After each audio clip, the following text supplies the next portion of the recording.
How to make Dual app on Android.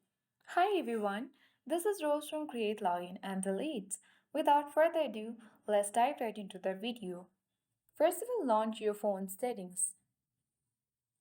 Now, using the search bar at top of the screen, type in Dual app. It might be different for a different Android device, so simply search for clone as well. And you will see the option of app cloner. Tap on it. Now you will see different application on the recommended section and order as well.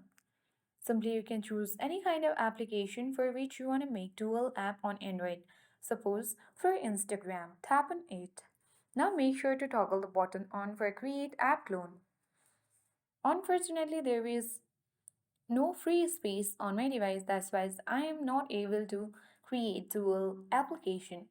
But if your device has free storage, then you can simply toggle the button on and make dual application on Android.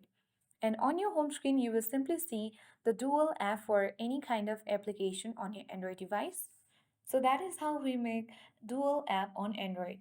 I hope this guide was helpful. If it was, then do like, share, comment, and don't forget to subscribe. Thank you for watching and see you in the next video.